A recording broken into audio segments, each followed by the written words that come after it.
Lu mau keluar dari kemiskinan, lu mau tahu gimana caranya? Ya, lu mau punya apart kayak gini, lu mau tahu gimana caranya? Lu ngopi dulu 80.000. Nggak, gue bercanda doang. Ini jadi gue pengen bahas mentalitas orang-orang yang gue bisa sebut itu mentalitas pecundang. Ya. Gue bikin video, gue kasih tahu ke lu pada aja ya. Gue bikin video ini sebenarnya pure memang gue pengen bantu kalian. Kalau lu nggak mau merasa dibantu, nggak usah pernah nonton video gue. Gue nggak minta sepeser pun dari uang lu. Gue juga nggak butuh view lu. Hidup gue udah sangat enak. Jadi gue nggak butuh apa-apa dari lu. Jadi kalau lu nggak mau nonton video gue, mending nggak usah.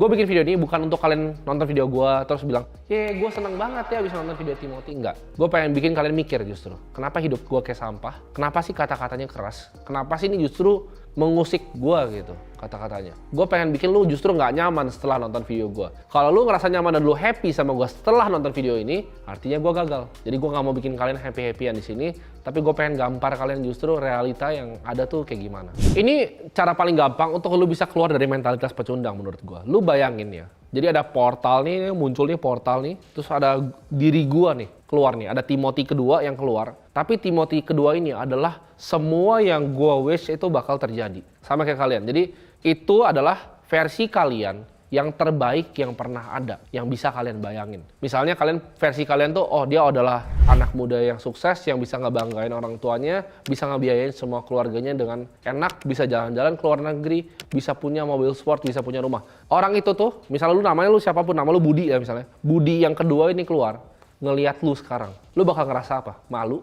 Lu bakal ngerasa apa? Apa yang lu rasain? Mungkin tadinya abis nonton bokep gitu, Budi yang kedua nih keluar nih, lihat Budi lu yang habis nonton bokep. Dia mikir apa tentang lu? Ini orang gak akan pernah jadi gua. Jadi gua rasa lu harus stop ya. Lu kalau lihat itu yang bisa gua achieve. Suatu saat gue bisa jadi yang kayak dia. Itu selalu yang gue pikir. Kalau gue dengan tiduran sekarang, gue nggak kerja. Gimana kalau ada versi yang lebih baik yang gue bisa sebenarnya jadi dia. Tapi gue nggak pernah bisa di kehidupan yang ini. Itu akan bikin gue sedih. Gue nggak bisa reach full potensial gue di dalam kehidupan ini. Karena gue rasa hidup cuma sekali. Gue mau jadi the best version dari Timothy yang bisa ada. Walaupun gue nggak sempurna, gue mungkin juga nggak akan capai perfection, tapi gue pengen di hidup ini gue bisa jadi manfaat untuk orang yang paling banyak. Gue hidup ini bisa jadi manfaat untuk keluarga gue. Gue di hidup ini bisa ngelakuin semua yang gue mau. Gue bisa bawa orang tua gue sebelum nantinya kita tahu orang tua kita pasti akan meninggal suatu saat nanti. Gue pengen bisa bawa orang tua gue keliling jalan-jalan. Gue pengen bisa beliin apapun yang mereka mau. Itu adalah versi Timothy yang gue mau. Sampai gue belum mencapai itu, kita masih muda, janganlah main-main. Jangan lakukan hal-hal gak jelas. Jangan coba makan aneh-aneh ya. Fokus aja sama diri kalian sendiri ya. Kalau ini kedengaran seperti kata-kata dari kalian, terang aja dia privilege, terang aja ya, terang aja dia gampang hidupnya, bapaknya kaya, mamanya kaya, bisa minta duit papi. Kalau ini kata-kata yang keluar dari mulut lu, nanti deh hari Senin. Kerjanya hari Senin aja lah ya, atau besok aja lah ya. Aduh hari ini udah capek banget, gue udah dari pagi sampai malam, masa sih dikasih kerja lagi sama bos? Besok aja lah kerjain. Urusan hari ini ya hari ini nikmati hari aja, kesusahan besok ya kesusahan besok. Itu kalau misal lu ada kata-kata itu yang bisikin di kuping lu, itu lu pecundang lu. Lu bayangin lagi tadi Budi yang kedua datang ke lu, bilang lu ngapain? Dengan lu menunda-nunda, lu nggak lakuin apa yang harusnya lu lakuin. Lu nggak angkat pantat lu sekarang untuk kerja. Itu lu tuh menunda. Ya. Lu ini gue suka banget. Ini sebenarnya konsepnya gue ambil dari Joe Rogan. Jadi Joe Rogan tuh pernah bilang kayak gini. Lu bayangin hidup lu itu adalah sebuah reality show. Kayak Kim Kardashian atau Raffi Ahmad diikutin kamera kemana-mana. Lu bayangin lu di ranjang pun ada kameramen gitu. Kayak ini kameramen ada 3 nih ngikutin hidup gua. Itu yang gue selalu bangun tiap pagi. Apakah hidup gua bakal jadi dokumenter yang baik? Kalau misalnya gua cuma datang di ranjangnya nonton bokep, apakah itu adalah dokumenter yang gua mau nonton? Bukan kan? Apakah gua hidup setengah-setengah atau saya scroll TikTok, ada cewek scroll lagi? Apakah itu hidup yang gua mau? Bukan. Apakah itu dokumenter yang gua bangga untuk ditonton sama orang tua gue? Enggak. Bayangin kalian adalah star dari sebuah reality show. Dan kalian diikutin sama kamera. Apakah kalian mau hidup yang boring? Hidup yang teman kalian, Budi, kita ngopi yuk. Ayo ngopi, gas ke kemana? Pulang malam, subuh, ke puncak nggak jelas, riding, rokok, kopi-kopi, rokok. Apakah itu hidup yang kalian akan mau banggakan? Atau kalian mau tunjukin hidup kalian grinding. Dari pagi kalian kerja. Orang belum pada bangun, gue udah kerja. Orang pada tidur, gue masih kerja. Bahkan kalau lu gagal pun, lu udah lakuin yang terbaik. Lu harusnya capek sama kebohongan yang lu kasih ke diri lu sendiri. Dia bapaknya kaya, kerja besok aja. Lu harusnya capek sama kebohongan-kebohongan itu. Mau sukses ya, gue yakin nanti gue umur 25 gue bakal jadi miliarder. Tapi yang lu lakuin setiap hari apa? Nonton YouTube, main Mobile Legends? Ngapain? Apa yang lu lakuin? 1001 alasan akan lu lontarkan dari mulut lu. Ini bukan salah gue kok, terang aja, gue kan pas kecil kurang dikasih gizi, kurang nutrisi. Ini kan kemiskinan struktural, gue nggak punya akses edukasi yang sama. Gue nggak punya ini, gue nggak punya itu, dia bisa ini, dia bisa itu. Semua fucking lies, fucking bullshit lah yang keluar dari mulut lo. Itu semua cuma alasan. Orang bilang, iya sih dia emang paling nggak mengerti dah, hidupnya paling enak, nggak ngerti kemiskinan. Lu jangan sembarang ngomong gitu. Lu pernah nggak biayain orang tua lu di rumah sakit waktu masih umur 16 tahun? Nggak pernah kan? Ya, lu akan bilang, aduh susah, gue lebih susah dari semua orang. Enggak, itu mentalitas pecundang. Lu akan seumur hidup jadi pecundang. Ya, lu akan jadi seumur hidup orang yang mau beli McD aja itu harus nunggu gajian. Itu kalian. Kalau punya mentalitas kayak itu, ya ngangguk-ngangguk kan lu. Ngangguk lagi, udah kesindir udah. Sampai lu sadar, masalahnya itu ada di dalam diri lu sendiri. Faktor internal. Kemiskinan struktural is real. Betul. Itu faktor eksternal. Gue dilahirin, gue nggak bisa pilih di mana. Gue dilahirin di gini, gue nggak bisa pilih di mana. Gue lahir di keluarga yang nggak bagus, gue nggak bisa pilih di mana. Gue lahir di gue harus biayain adek gue, itu gue nggak bisa pilih, Jack. Gue juga biayain kok keluarga gue. Lu tanya emak gue, adek gue, semua gue yang biayain. Semua duit dari gue. Itu apakah gue yang pilih kayak gitu? Kalau gue bisa pilih jadi anak konglo, gue juga mau jadi anak konglo. Lu kalau tuker bapak gue sama konglo Indo dengan otak gue, cepet gue naiknya pasti. Cepet. Gue bikin perusahaan cepet nih ya. Gue minta modal, gue swap share aja terus ke perusahaan bapak gue. Akuisisi apa?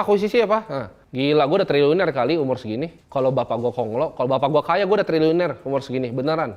Lu kalau mau jadi orang yang sukses, mau keluar dari mentalitas pecundang, lu harus fokus sama diri lu sendiri. Artinya apa? Lu berani ngomong enggak. Ya, Steve Jobs pernah bilang, sukses itu bukan cuma kita ngomong yes to opportunities, tapi justru bilang enggak. Bilang enggak ke apa? Ke hal-hal yang mengganggu lu dari tujuan lu. Misalnya lu lagi jualan mie gelas dari TikTok gitu. Setiap hari yang harus lu lakukan adalah live TikTok sebenarnya. Tapi begitu lagi dari proses untuk live TikTok dan lagi kembangin bisnis lu, teman lu tiba-tiba telepon.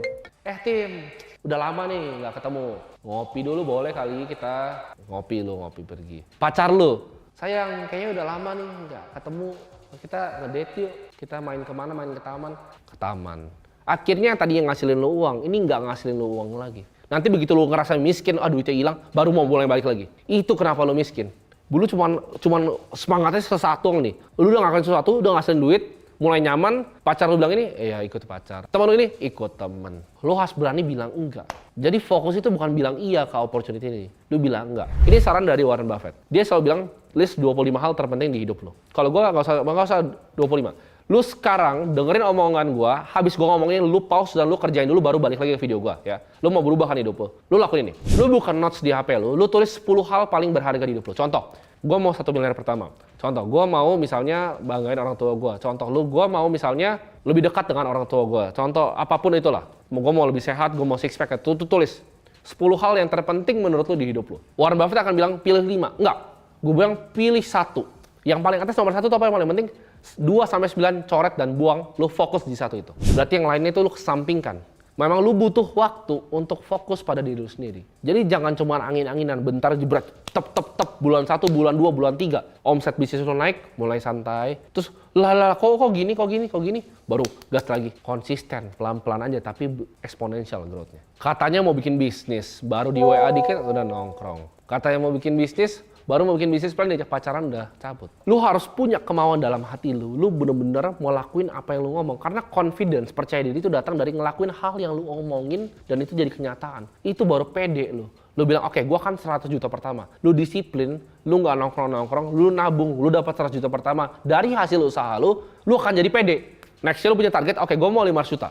100 juta bisa, masa 5 juta nggak bisa. Tapi lu kalau punya target 100 juta nih, lu baru nyampe 10 juta, 20 juta, 30 juta, terus kebakar dikit investasinya, terus lu mulai nongkrong, beliin hadiah pacar 2 juta, jadi 10 juta lagi, apakah lu akan jadi pede? Karena lu bohong sama diri lu sendiri. Lu bohong, lu pembohong. Ibarat lu bilang, tapi gue kerja keras kok. Nggak, apakah benar lu benar-benar kerja keras, apa lu cuma tidur-tiduran di situ, di sofa? Kalau lu pengen jadi manusia yang seumur hidup lu, keluarga lu dan lu direndahin sama orang, lakuin aja yang lu lakuin terus. Lu nggak usah dengerin video gue juga nggak peduli kalau lu mau sukses atau enggak. Lu sukses, lu nggak akan pernah ngasih duit lu ke gue. Paling lu cuma bilang apa gitu. Nggak ada manfaatnya untuk gue. Ya, mau lu sukses, mau lu nggak sukses, lu mau dengerin gue, mau nggak dengerin gue, hidup gue tetap enak dan gue nggak peduli opini lu semua gitu. Tapi intinya adalah, ini quotes yang gue suka banget dari Dana White. Dia bilang, fucking bet against me. Fucking bet against me. Bet against me.